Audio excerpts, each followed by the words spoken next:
Welcome back. If you've just joined us, you're watching the news at 10 on Channels Television, coming to you live from Lagos. Reminder of our top stories. Presidential candidates of the People's Democratic Party and Allied Congress Party of Nigeria also signed peace pacts ahead of the 2019 elections, challenged President Buhari to sign Electoral Amendment Act bill. Independent National Electoral Commission seeks to tackle vote buying, describes menace as a threat to the electoral process. U.S. Ambassador to Nigeria and popular musician Two-Face Idibia sensitized Nigerian youth on their roles in the conduct of the 2019 elections. And UK Prime Minister Theresa May faces no confidence vote in Parliament over Brexit deal.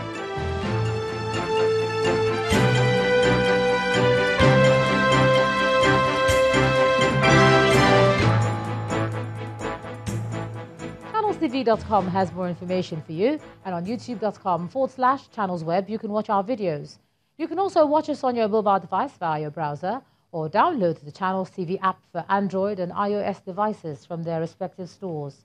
Besides giving you access to news updates on the go, the Channels TV and Channels 24 app has an eyewitness feature that you can use to share pictures, videos or news of happenings around you.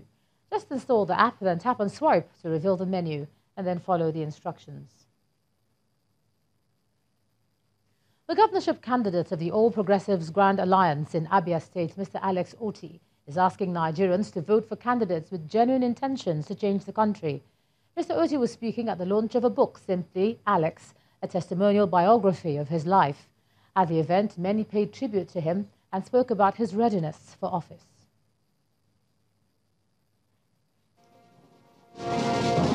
It's an evening with Alex Oti, a foremost economist and banker.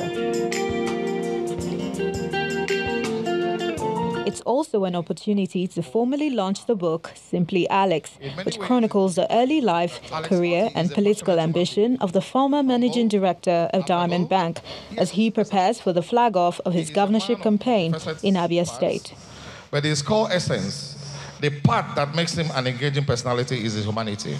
Tributes begin to pour in, first from the former managing director of Shell Nigeria, Mr. Mutiu Sumonu, and then others who have in one way or the other shared in Alex Oti's professional strides. If we have the like of Alex in different parts of our country, in different communities, I can assure you then our community, our country is on the right path of progress. So Alex, congratulations. We need to bring people who have the competence to govern us. We need to change the degradation and the denigration of this country. We need to transform this country, and we cannot transform it without having the right leadership. For many of the well-wishers here, Alex Oti's venture into politics and his decision to again contest the biggest political seat in Abia State rightly testifies to his selflessness and commitment to serve the people. We seem to be lacking people who are sincere in their hearts to lead their people. And I'm praying to God that God will make Alex the next governor of Abia State. Saying a big thank you to everyone for their kind words and gesture is not the only message from Alex Oti. He's also promising never to let them down as he enters the political turf. I believe that it is time that those of us who know what to do, who have day jobs, who have second addresses, who went to school, who have the required network, it is time for us to say enough is enough. The high point of the evening is the official launch of the book, Simply Alex, a testimonial biography of the remarkable life of the governorship candidate of the All Progressives Grand Alliance in Abia State.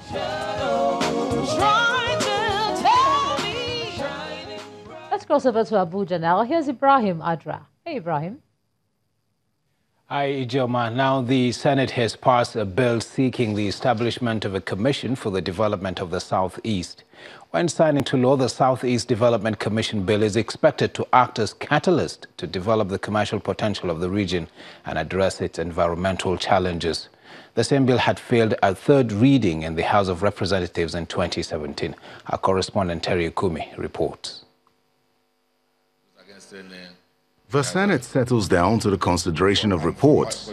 First is that of the Committee on Banking, Insurance and Other Financial Institutions for the confirmation of the nomination of members of the Nigerian Deposit Insurance Corporation Board.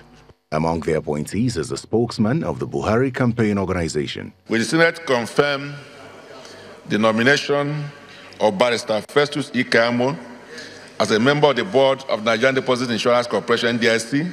Those in favor say aye. Those against say nay. The ayes have it. Then the Senate considers the report of the Committee on Establishment and Public Service on a bill to establish the South-East Development Commission. But then there is the issue of funding, stemming from the provision of the bill, which stipulates that 25% of monies due to member states of the Commission from the Ecological Fund shall be contributed to the Commission. How do you determine 25% when the fund can only be used or administered or released based on needs from time to time? We must tread very carefully in couching the language of this section. My suggestion is we should be expunged. 1% of the total collection under the Ecological Fund should go to that commission to address the peculiar ecological challenges of the region, instead of talking about what accrues. The debate is dragged longer when the issue of the lifespan of the commission is raised and compared with that of the Northeast Development Commission. We should take into cognizance that the Northeast Development Commissions that we pass has a lifespan and it has to follow pari passu. Put it against that there are other regions that are coming with a similar commission. The circumstances of the establishment of the Northeast Commission was as a result of the calamity, the insurgency. As a result of the insurgency, Southeast has started having their own problem after the war. And what I'm saying, it should be within 10 years, sir. Within 10 years. It should be after 10 years. Because in 5 years, the transport. Okay, after 10 years. The Senate also resolves that all the geopolitical zones shall be represented on the board of the Commission. The bill will now be sent to the House of Representatives for concurrence, but there are questions on the fate of the bill, considering that it failed to scale third reading in the House of Representatives in 2017. Terry Ikumi, Channels Television News. Thanks, Terry. Now, the Federal Executive Council today received a report detailing the growth of the nation's GDP in the third quarter of 2018.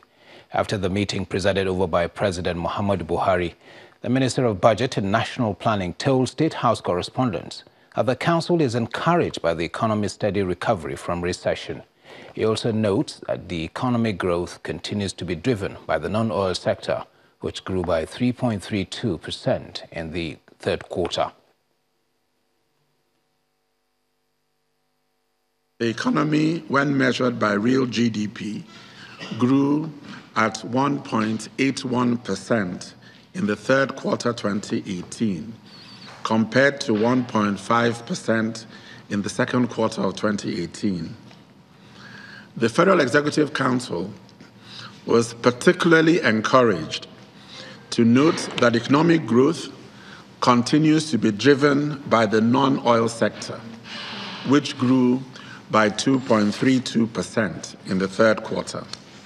This has been the strongest growth in non-oil GDP in 12 consecutive quarters since the fourth quarter of 2015. On his part, the Minister of Transportation also got approval for security contract in the maritime sector.